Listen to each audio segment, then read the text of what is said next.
Podsters, we're back. We're back, and it is almost Valentine's Day. Maybe you're listening to this on Valentine's Day. I don't know. Maybe you listen to this the day it comes out, which is February 13th. Maybe you're listening to it in the 14th. Regardless of when you are, this episode is my love letter to you, my Podsters. This is an episode dedicated to you. And in the spirit of Valentine's Day, you and how you're okay, let's say loving yourself. It's a little woo woo, but I'll go with it. How are you filling your own cup? And how are you treating yourself? How are you showing up for yourself? And what are some things you could do to maybe be a little more loving to yourself? So, not really a typical unmute yourself, get a seat at the table episode.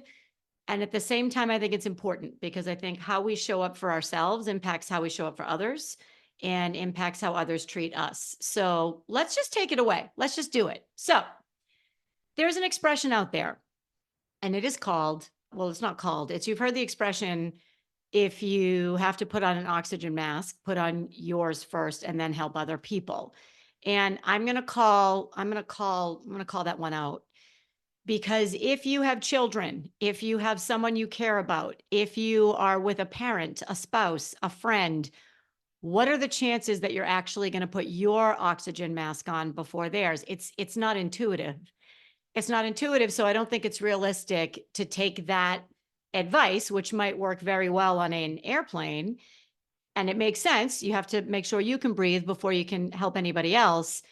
It doesn't translate for me. It doesn't translate for me to real life. And if it doesn't translate for me, I'm guessing it probably doesn't translate for you either. So here's what I mean by that. We do so much for other people.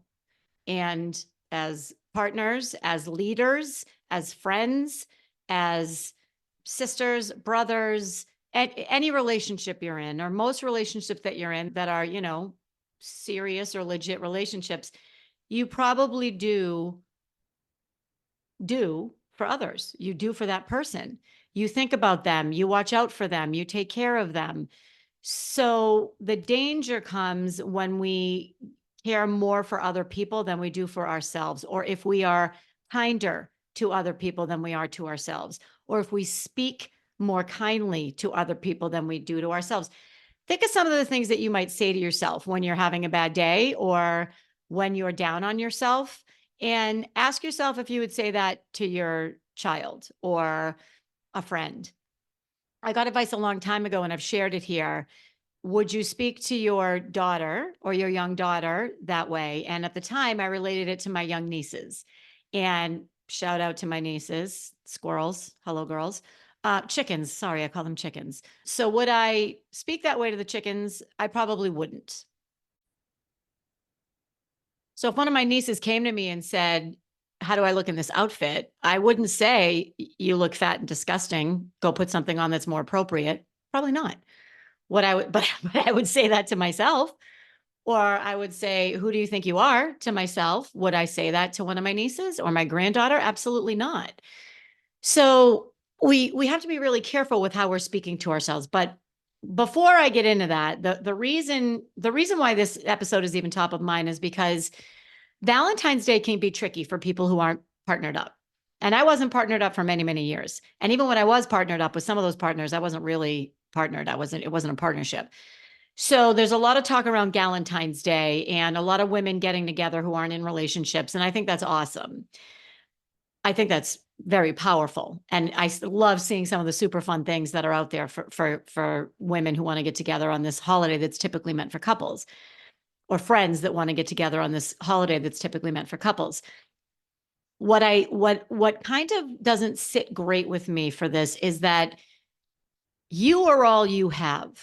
I am all I have. I was all I had when I came into this world alone, right? Sure, my parents were there, and when I was a tiny baby, but it was me. You're all you have, and you're all you have at the end.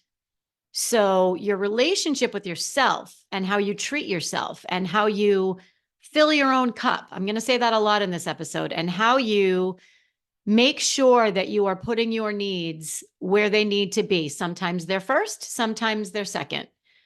let's make sure they're never last. So you're all you have, and there is no other relationship, I believe, that is more important. Of course, I care about Danny. Of course, he's my world. And also, at the end of the day, if there's no Danny, I'm all I have. So how am I feeling about myself? How am I treating myself? What am I saying to myself? And if I pour everything into other people, there's nothing left for me. And this is a very common expression with moms. You know, if you pour everything into your children and your family, make sure there's something left for you. I would say that holds 1000% as true for the single women. And I have a few listeners out there who I know are single. Some are younger, some are not as young. And I'm speaking to you, right? I'm speaking to you. It doesn't matter if you're with someone. The way you treat yourself and how you put yourself first now is as important as where you put a partner. So here's what I got. What I mean by that is, how are you making sure that you have enough energy left over to do what you know is best for you? So that could be biting off more than you can chew. So I have a really big personal thing going on right now. So I am running for select board in my town that I live in. I live in Truro on Cape Cod. Shout out to my Truroites. And I made the decision to run for select board. So select board Truro doesn't have a mayor. It has 5 people that are the select board, and they set the policy and help run the town. You know, they don't tactically run the town, but they kind of oversee everything. It's a pretty big job and it's a pretty big endeavor. And I had to think long and hard about it. I was going to do this a couple of years ago, but my business at the time was really taking off. And I didn't want to invest all the time and energy that I needed to. I didn't want to take that time and energy away from my business because I knew I wouldn't be able to really be a good advocate for the town. So fast forward, my point is I am now going to do that. And I'm in it to win it. You all know me. I'm not gonna phone it in. So I needed to make sure that I wasn't biting off more than I could chew. And other things have to take the back burner. There are a lot of other things in my life that have to take the back burner. That is a strategic sacrifice. You heard me talk about this before. It's a strategic decision. I know that if I want to do this, I'm going to need to give this my all. Could I do it and still hit it on all cylinders with every other aspect of my life? Yes. Will I? I will not. I will not. So that doesn't mean that I'm folding up my business. I'm not. It means that I'm taking fewer one-on-one clients, and it means that I am taking fewer speaking gigs. That's what I'm choosing to do right now because it makes sense right now. And I can't give my all to my clients if I'm biting off more than I can chew in town. So strategic sacrifice. Will I sacrifice some income? Yes. Will I sacrifice more of sending out this message? I will. And I believe that the return for what I can do for the town is going to be worth it. So that's what I mean about biting off more than I can chew. I've had the conversation. I've had the conversation with Danny. I've had the conversation with friends. I've had the conversation with work colleagues. I cannot continue to do all of this. So let's talk about what's not going to be on my plate anymore. When you are accessible to all the things, I just had this happen today. If you think about it, I want you to think about for a minute and add up all of the different ways you're accessible.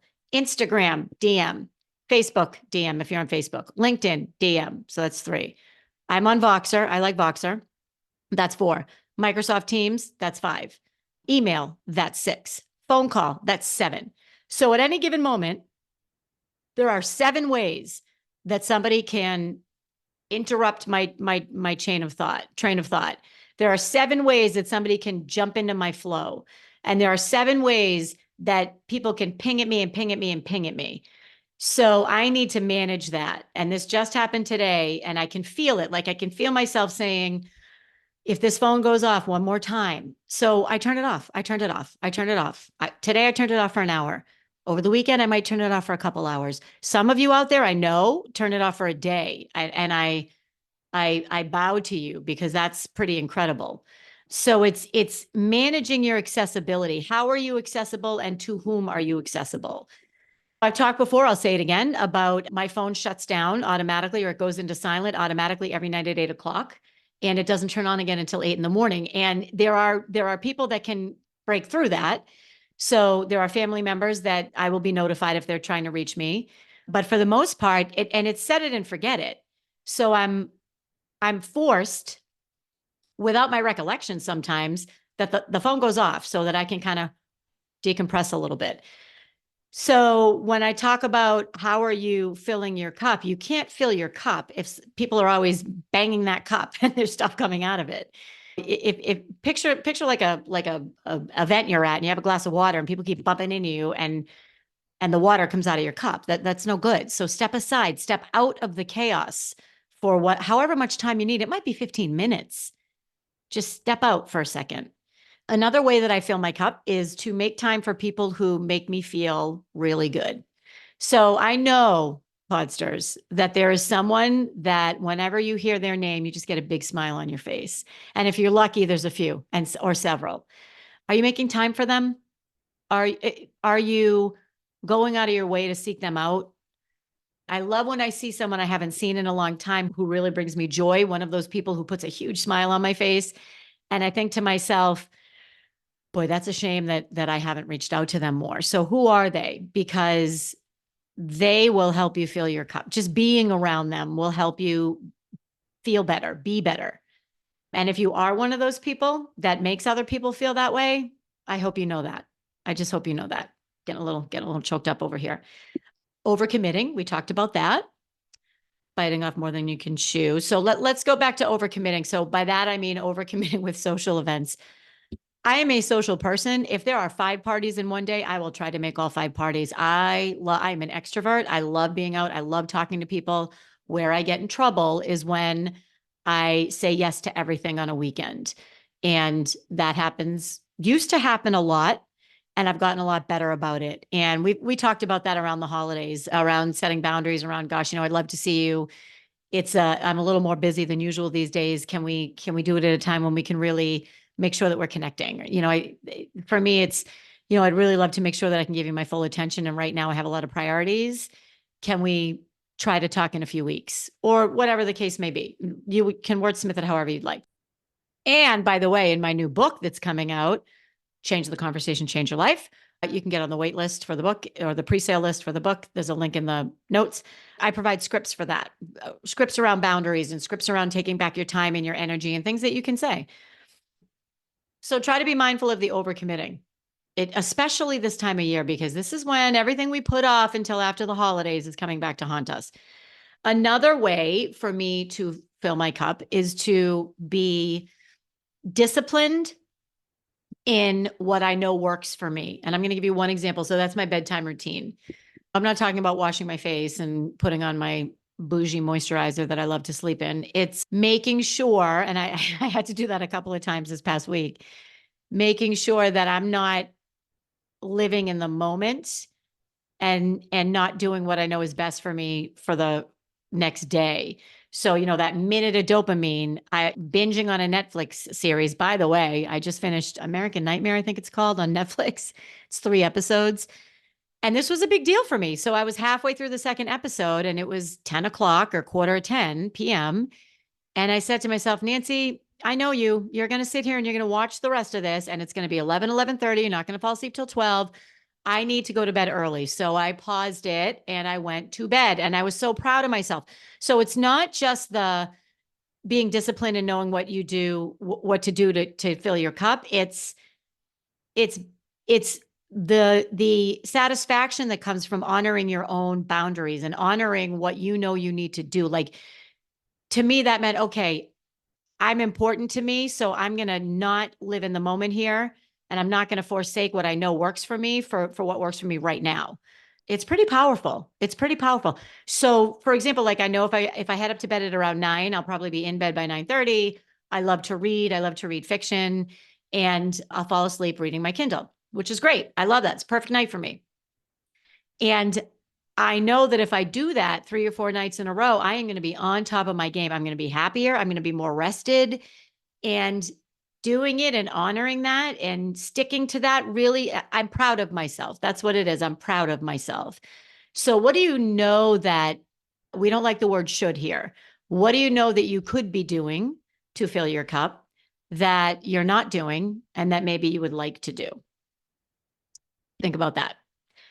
The last paragraph of my love letter to you, Podsters, is a little more on how you're talking to yourself. So I used the example earlier of, when you're looking at an outfit. So I want to bring this back to the corporate world. If this goes for if you work in corporate America or if you have your own business. Who do you think you are? Has that ever gone through your mind? What makes you the expert? Has that ever gone through your mind? Why would they give you this job? Why would you win this client? The negative thoughts, the stories in our heads that we've been telling ourselves for a long time. Yes, we can manage them, and we need to be rigorous in continuing to manage them. Again, I say, if you wouldn't say it to a colleague, let's say it's a stretch job. Let's say you're going for a job that's like 2 levels above your job now. Would you ever say to your colleague, are you out of your mind? Like, what? This is a huge jump. You probably would not. What you might say, if it was unrealistic, you might say, wow, that's ambitious. Let's talk about how you think you might be able to get there and then work through it. And if it is too ambitious, fine. But you wouldn't denigrate your friend or your child or your colleague, and you wouldn't put them down. So I really want you to be careful, especially around Valentine's Day, and especially if you are not feeling great about your situation around Valentine's Day, whatever that situation is. Could be your situation socially, it could be your situation at work. Give yourself a break, okay? Because you're all you've got. And you have to be kind to yourself, and you have to be good to yourself, because if you're not, how can you expect anybody else to? I love you, Podsters. This is a quick love letter to you. We have a lot of great stuff coming up over the next few weeks. I have some really cool episodes coming up. I have a stylist who's coming on. We're gonna launch her episode around springtime when you're doing your spring cleaning. I have a woman who has started her own company based 100% on community. Really cool. We have how to get out of the Q1 slump. We have spring cleaning your life. That was one of our most popular episodes last year. I love it. That's one of my favorite episodes and favorite things to talk about. So we have all kinds of stuff. If you are listening to this on Spotify, I leave a note. I leave a question where you can input what you want to hear about. Please let me know. Hit me up on Instagram, on LinkedIn, on Facebook, on email, wherever you find me. YouTube. Let me know what you want me to talk about. Let me know who you want to come on. We're approaching 10,000 downloads, which for those of you who don't have a podcast, that's a pretty big deal. 10,000 downloads I'm really, really, really humbled, invigorated, grateful, and I'm going to keep showing up, Podsters, as long as you do. So with that, peace out. Happy Valentine's Day. Peace, love, and see you next week.